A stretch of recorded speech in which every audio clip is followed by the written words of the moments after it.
젊은 베르테르의 슬픔. 요한 볼프강 폰 괴테.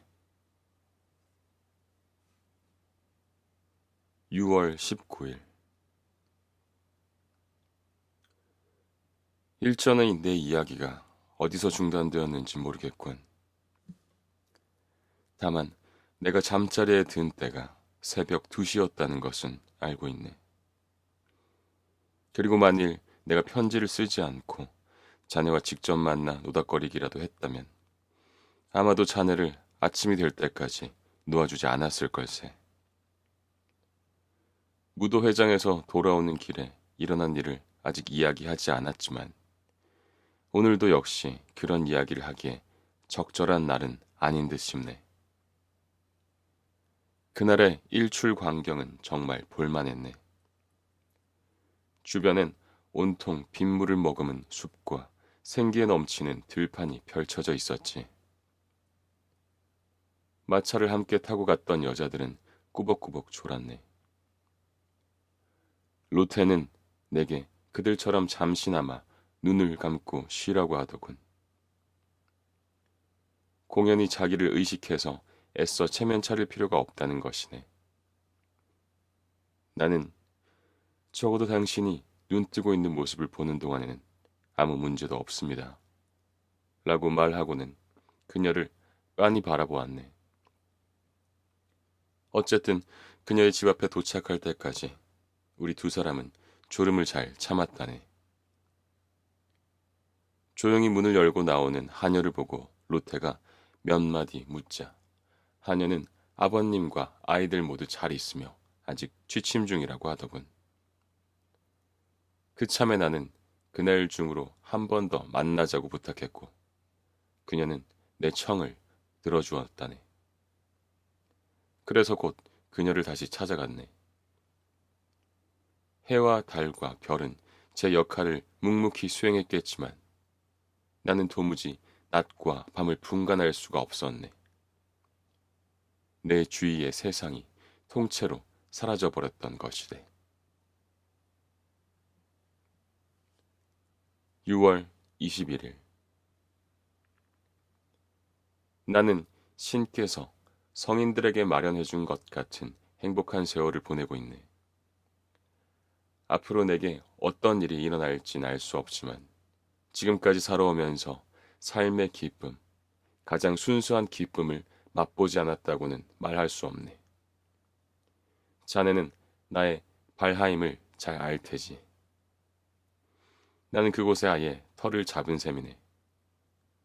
로테가 사는 곳까지는 30분 밖에 안 걸린다네.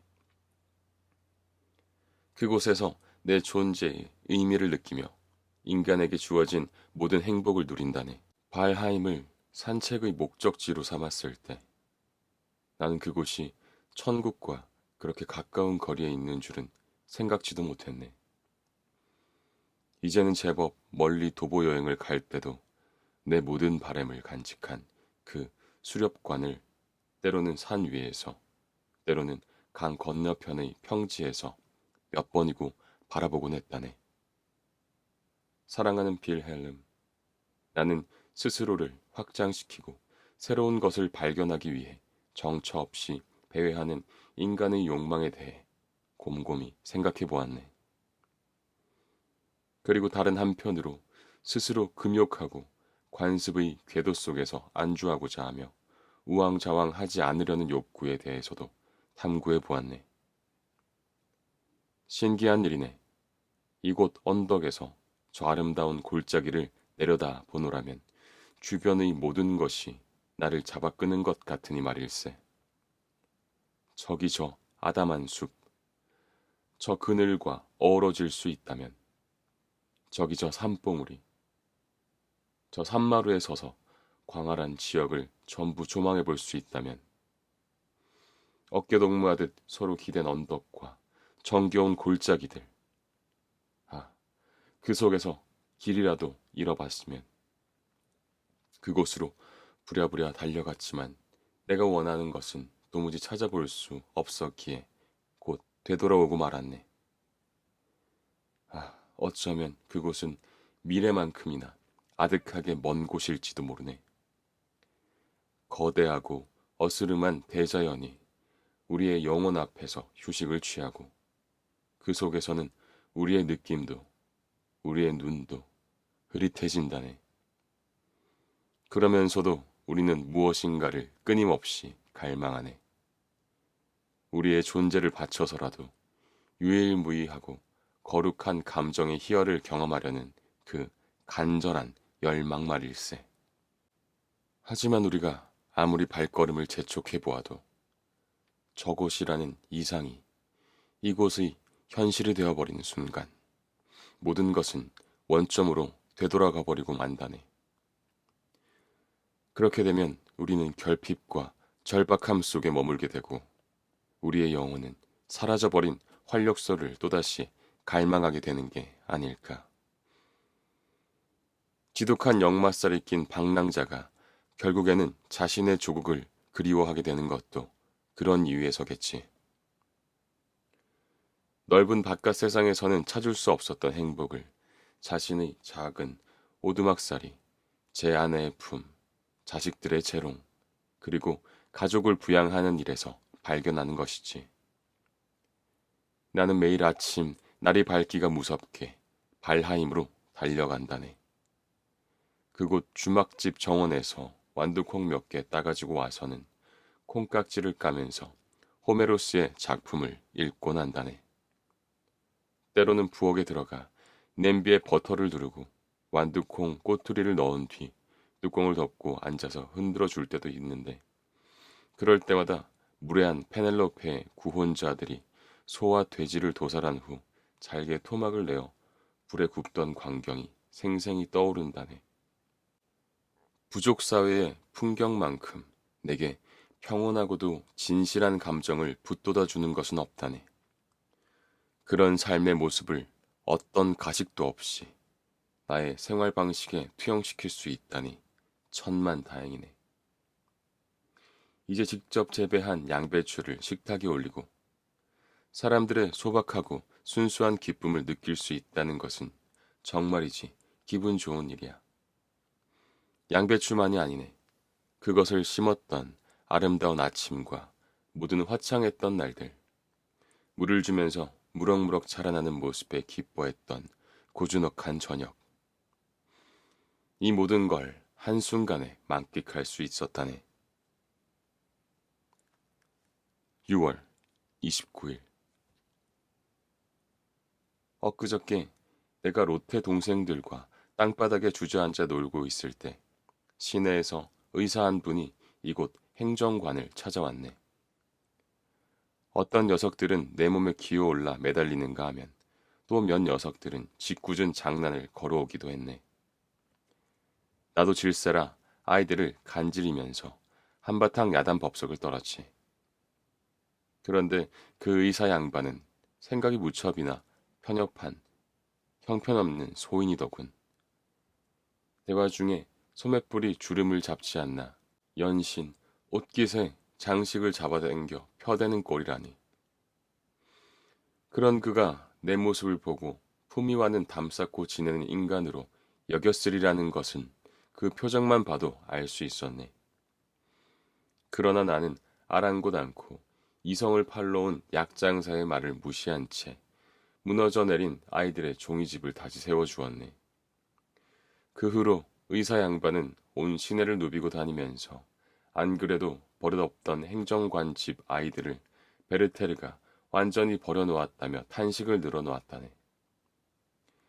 빌헬름, 이 세상에서 나를 가장 친숙하게 대해주는 것은 바로 아이들이라네. 아이들을 바라보고 있을 때면, 그리고 작고 보잘것없지만 그 속에서 언젠가는 그들이 필요로 할 모든 덕목과 에너지에 싹이 움트는 것을 보고 있을 때면 더욱 그러하다네. 아이들이 부리는 고집 속에서 미래의 호연지기를 예견하고 짓궂은 장난 속에서 세상의 온갖 어려움을 이겨낼 건강한 유머와 사고의 유연성을 엿보게 되는 때는 또 어떠한가. 모든 것이 때묻지 않고 온전함을 유지할 때 나는 언제나 인류의 스승이 남긴 금원을 되뇌어 본다네. 만일 너희가 어린아이들과 같이 되지 않으면. 친구, 아이들은 우리와 동등한 인격체일 뿐만 아니라 때로는 우리의 본보기로 삼아야 될 존재가 아니던가. 그런데도 사람들은 아이를 하인처럼 다루고 있지 않은가. 어린아이들은 의지를 가져서는 안 된다면서 말일세. 하지만 우리 어른들은 의지를 가지고 있지 않은가. 그런 특권은 대체 어디서 생겨났단 말인가. 그들보다 나이가 많고 더 이성적이기 때문인가. 거룩하신 하느님, 당신이 보시기에 세상에서 나이 많은 어린아이와 나이 적은 어린아이만 있을 뿐이겠죠. 그리고 그중 어떤 아이가 당신께 더 큰 기쁨을 주는지는 당신의 아드님이 이미 오래전에 알려주었습니다.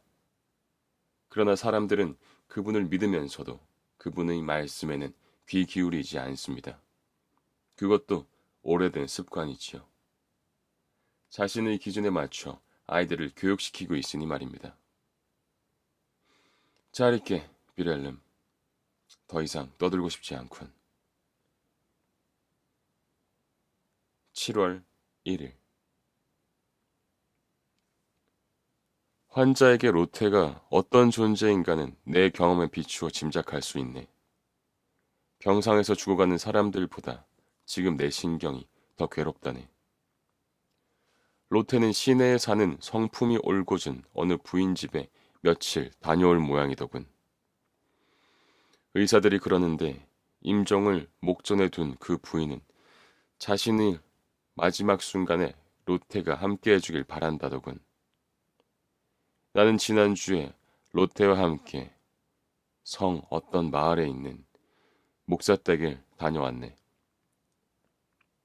산자락을 타고 1시간쯤 떨어진 아담한 마을에 있었지. 우리는 4시경에 도착했네.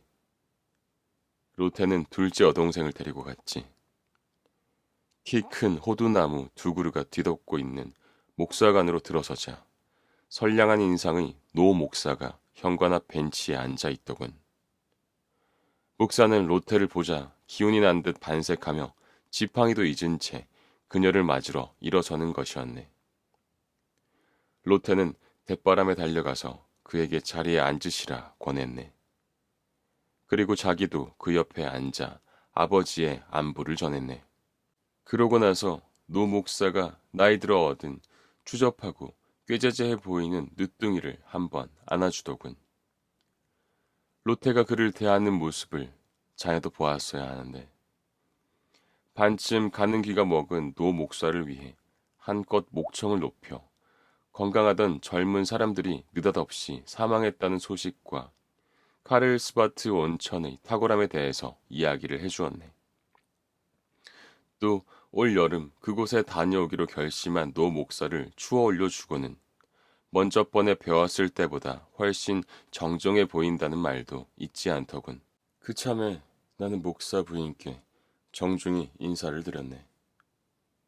노 목사는 몸이 좋아진 듯 했었네. 내가 우리에게 늘 쾌적한 그늘을 선사해주는 가상한 호두나무를 칭찬하자 그는 다소 힘든 기색을 내비치면서도 그 나무에 얽힌 이야기를 해주었네. 저기 저 고목을 심은 사람이 누군지 우리도 모릅니다. 이 목사님이 심었다느니 저 목사님이 심었다느니 사람들마다 의견이 분분하답니다. 하지만 저 뒤편에 더 어린 나무는 내 아내와 같은 나이니까 10월이면 50살이 되지요. 장인어른께서 저 나무를 아침에 심었는데 그날 저녁에 아내가 태어난 겁니다. 장인은 내 전임 목사였는데 저 나무를 무척이나 애지중지 하셨답니다. 나도 그분만큼이나 저 나무를 소중히 여겼지요. 그러니까 27년 전 내가 가난한 학생 신분으로 처음 이 목사관에 왔을 때 아내는 바로 이 나무 아래 평상에 앉아서 뜨개질을 하고 있었어요.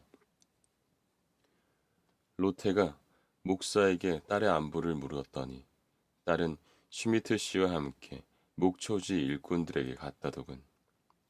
노 목사의 얘기는 계속 이어졌다네. 장인뿐만 아니라 장인의 딸까지도 자신을 좋아하게 된 경위를 이야기해 주는가 하면 처음에는 부목사였다가 나중에는 정식으로 장인의 후계자가 된 이야기도 해주었네. 목사의 딸이 슈미트라는 남자와 함께 정원을 가로질러 들어갔을 때 목사 이야기가 끝난 직후였네. 딸은 진심으로 로테를 반겼네. 그녀는 결코 거부감을 주는 인상은 아니더군. 균형 잡힌 몸매, 동작이 민첩해 보이는 갈색 머리의 여자였지. 시골의 망중한을 즐기러 온 사람들에게 즐거움을 줄 수 있는 그런 여자로 보였네. 그녀의 연인, 슈미트 씨와 곧 그런 관계임을 드러냈기 때문에 알게 되었다네. 점잖았지만 워낙 조용한 사람이어서 로테의 노력에도 불구하고 우리의 대화에 도무지 끼어들려고 하지 않더군. 표정에서도 읽히듯 그가 대화를 마다하는 것이 이해력이 부족하기 때문이 아니라 아집과 유머 감각의 부족 때문이라는 사실이 무엇보다 언짢았네. 시간이 지나면서 이러한 내 추측은 정확히 들어맞았지. 산책 중에 로테와 같이 걷던 프리데리케가 이따금 나와 나란히 걷게 될 때가 있었는데 그럴 때마다 슈미트 씨의 연갈색 얼굴은 어두워지는 기색이 역력했네. 그러자 로테는 기회가 있을 때마다 나의 소매를 슬며시 잡아당겨서 프리데리케와 너무 붙어 걷지 말라고 일깨워 주더군. 내 생각에 인간이 귀찮을 정도로 서로에게 간섭하는 것보다 고약한 일은 없을성 싶네. 어떠한 즐거움이든 마음의 문을 열고 받아들일 준비가 되어 있다는 점에서 삶의 전성기를 누리는 젊은이들이 서로 눈살을 찌푸리며 그 좋은 세월을 망쳐버리고는 보상받을 수 없는 시간을 허비했음을 뒤늦게 깨닫는 경우엔 더욱 그러하네. 그런 생각을 하니 공연히 화가 치밀더군. 그래서 저녁 무렵에 모두들 목사관으로 돌아와 우유를 마시며 세상살이의 희노애락을 화제거리 삼게 되었을 때 나는 대화의 실마리를 낚아채어 그 고약한 우울증을 성토하지 않을 수 없었네. 우리 인간들은 이렇게 불평을 늘어놓곤 하지요. 하고 내가 먼저 이야기를 시작했네. 즐거운 날은 너무 적고 불행한 날은 너무 많다고 말입니다. 하지만 그 말은 옳지 않아 보입니다. 신께서 늘 열린 마음으로 우리에게 매일같이 베풀어 주시는 은총을 만끽할 수 있다면 우리는 불행이 닥쳐온다고 해도 극복해낼 힘을 갖게 될 겁니다. 하지만 우리의 감정을 조절하기란 쉽지 않아요. 하고 목사 부인이 말을 받았네. 그 경우 건강이 변수가 된답니다. 건강이 좋지 못한 사람은 어딜 가도 편치 않은 법입니다. 나는 그녀의 말에 일단 동의하면서 의견을 개진했네. 그렇다면 그것을 일종의 병으로 간주하고 처방책은 없는지 검토해보는 게 좋겠군요. 일리 있는 말씀입니다. 하고 로테가 말하더군. 그런 경우 대부분이 우리 마음 먹기에 달린 것 같아요. 저는 경험을 통해 그 사실을 확인하곤 해요. 뭔가 속상한 일이 생기거나 불쾌한 기분이 들 때면 저는 곧장 일어나 정원을 거닐면서 춤곡을 몇 곡 부르곤 해요. 그러면 불쾌감은 어느덧 사라지고 맙니다. 제가 드리고 싶었던 말씀도 바로 그겁니다. 하고 내가 말을 받았네. 우울증은 게으름과 무척 닮았습니다. 분명 그것은 게으름이 일종입니다. 우리 인간은 태생적으로 게으름에 빠지기 쉽습니다. 하지만 일단 그것을 견뎌낼 힘을 비축하면 일이 순조롭고도 생동감 있게 진행될 거예요. 그러면 우리는 모든 활동에서 진정한 만족감을 발견하게 되겠지요. 프리데리케는 대화에 주의를 집중했네. 그런가 하면 젊은 슈미트 씨는 인간이란 결코 자신을 억제할 수 없으며 더욱이 자신의 감정을 조절하는 것은 거의 불가능하다고 반박하더군. 지금 우리가 문제 삼는 것은 불쾌감입니다. 하고 나는 응수했네. 누구나 불쾌감에서 벗어나고 싶어 하지요. 하지만 경험해 보기 전까지는 자력으로 어느 정도까지 벗어날 수 있을지 아무도 모릅니다. 단언하건대 한 번 병에 걸린 사람은 건강을 되찾으려고 백방으로 의사를 찾아다니면서 그 어떤 것도 참아내고 제 아무리 쓴 약도 마다하지 않을걸요. 나는 노 목사도 토론에 참여하고 싶어 잘 들리지 않는 귀를 세우고 있음을 눈치채고는 그를 향해 목소리를 높이면서 말했네. 죄악에 대한 설교를 많이 합니다만 고약한 우울증에 관해 강론했다는 얘기는 들어본 적이 없습니다. 그러자 그런 일은 도해지 목사의 몫이겠지요. 하고 노 목사가 입을 떼었다. 시골 농부들은 우울증 따위를 앓을 겨를도 없는걸요. 물론 그 대상이 목사 부인이나 행정관님 정도라면 그런 강론도 나쁠 것 없겠죠. 모두가 한바탕 웃었네. 노 목사도 같이 유쾌하게 웃다가 사례가 걸리는 바람에 토론이 잠시 중단되었지. 잠시 후 그 젊은 양반이 선생님은 우울증을 죄악으로 치부하고 계신데 제가 볼 땐 좀 지나친 감이 없지 않습니다. 하고 입을 떼었네. 절대 그렇지 않습니다. 나는 반박했네. 자신뿐 아니라 주변 사람들에게도 해를 입히는 것이라면 당연히 죄악으로 여겨야 합니다. 우리가 서로를 행복하게 해줄 수 없다는 사실만으로도 이미 충분한 죄악이 되지 않을까요? 하물며 각자에게 허락된 즐거움을 서로 가로채가는 상황이라면 두말할 나위가 없지 않을까요? 우울증을 앓는 사람 중에 주위 사람들의 기쁨을 방해하지 않으려고 아무런 내색도 않고 혼자 감내하는 위인이 있다면 어디 말씀해 보세요. 우울증이라는 게 자격지심에서 비롯된 마음속의 불쾌감, 말하자면 자기 모멸감 같은 것 아닐까요? 그것은 바보 같은 자만심에서 비롯된 질투심과도 항상 연결되어 있죠. 그래서 자신을 행복하게 해주지도 못하는 주제에 행복한 사람의 모습만 봐도 견딜 수 없게 되는 것이죠. 로테는 내가 흥분해서 이야기하는 모습을 보고 미소를 짓더군. 더욱이 프리데리케의 눈에 맺힌 눈물을 보니 이야기를 멈출 수가 없었네. 누군가의 마음을 좌지우지할 힘을 가지고 있다는 이유만으로 상대의 마음에 자연스럽게 싹 터오르는 잔잔한 기쁨마저 가로채려는 작자가 있다면 저주받아 마땅하지요. 질투의 눈먼 폭군 때문에 짓밟힌 한순간의 행복감을 보상해줄 수 있는 선물이나 호의는 이 세상에 없습니다. 그 순간 가슴이 벅차오르더군. 지난날의 추억이 주마등처럼 스쳐 지나가면서 눈가에서 눈물이 흘러내렸네. 매일 이렇게 자문해봐도 좋을 겁니다. 나는 소리쳤네. 그대가 친구를 위해 해줄 수 있는 일이란 친구가 기뻐하는 모습을 곁에서 지켜보면서 그 행복을 함께 나누는 일뿐입니다. 행복은 나누면 배가 되니까요. 그대는 친구의 영혼이 불안정한 정념 때문에 고민에 빠져 상심해 있을 때 그 친구에게 진정제 한 방울이라도 줄 수 있습니까? 꽃다운 나이에 당신 때문에 신세를 망친 여자가 위중한 병에 걸렸다고 합시다. 쇠약해질 대로 쇠약해진 그녀가 몸져 누워 초점 없는 눈으로 허공을 응시하고 창백한 이마에는 죽음의 식은땀이 끊임없이 맺히는 상황을 생각해보죠. 그리고 당신은 온갖 수단과 방법을 동원했음에도 더는 손쓸 수 없다는 사실을 절감하고 그녀의 침대 앞에 저주받은 인간처럼 서 있다고 가정해봅시다. 그때 생명이 꺼져가는 존재에게 강장제 한 방울, 용기를 북돋아줄 불꽃이라도 불어 넣어줄 수만 있다면 그 어떤 것이라도 감내하겠노라 호들갑을 떨어봐야 마음만 더 아플 뿐이라는 겁니다. 그 말을 하는 순간 내가 경험했던 장면들이 떠올라 섬뜩해지더군. 나는 손수건으로 눈을 가린 채 자리에서 일어났네. 이제 그만 돌아가자고 내게 소리치는 로테의 목소리에 비로소 정신이 들더군. 집에 오면서 나는 로테에게 매사에 지나치게 집착하는 경향이 있다는 타박을 받았네. 그러다 건강을 해칠 수도 있다며 자기 몸을 소중히 돌볼 줄 알아야 한다더군. 오, 나의 천사여. 그대를 위해 살아가리다.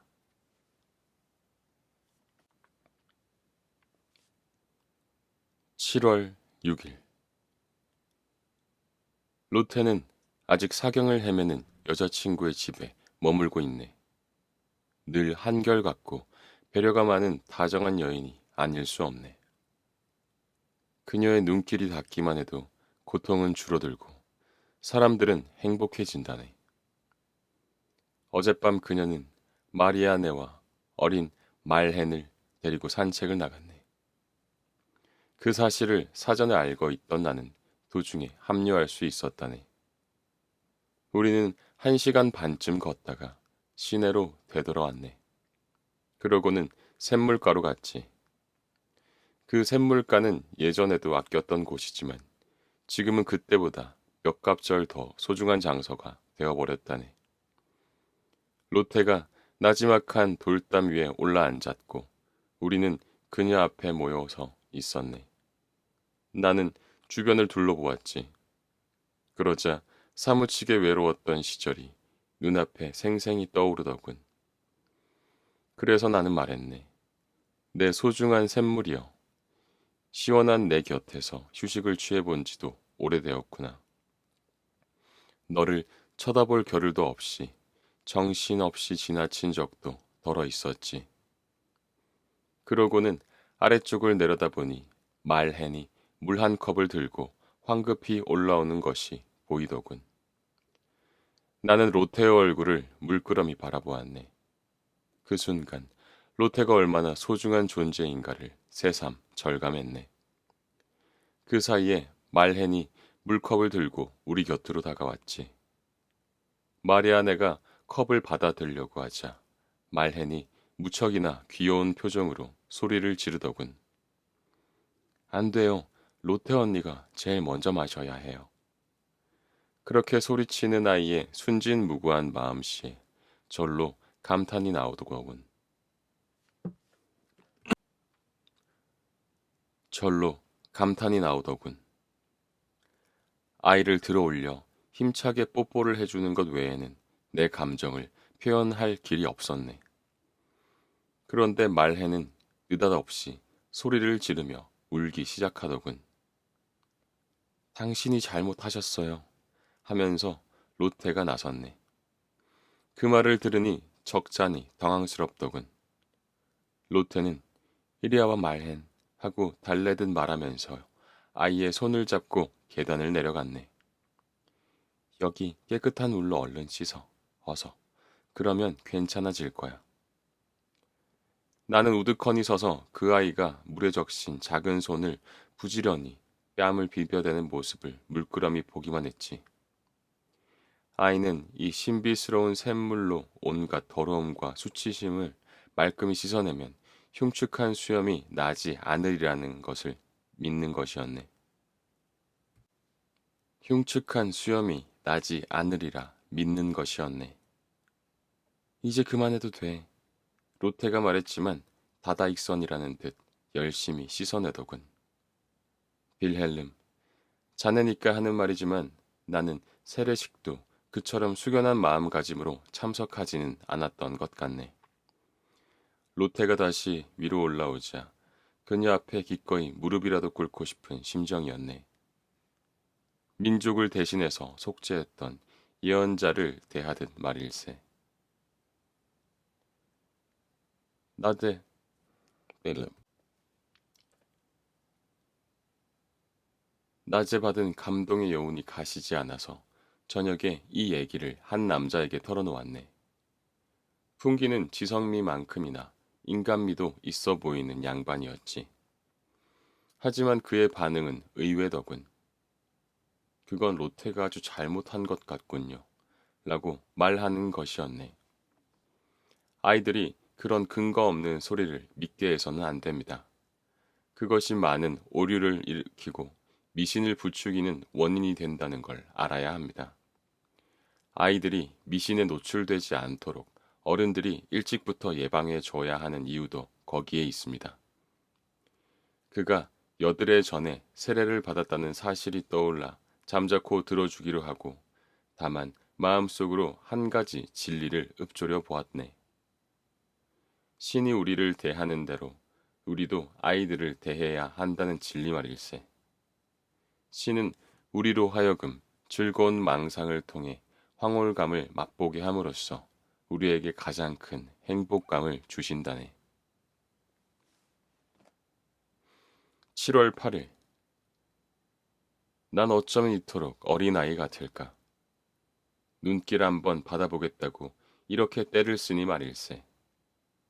정말 어린애가 따로 없네. 우리는 발하임에 갔다네. 여자들은 마차를 타고 갔지. 나는 산책 내내 로테의 검은 눈동자를 주시했지.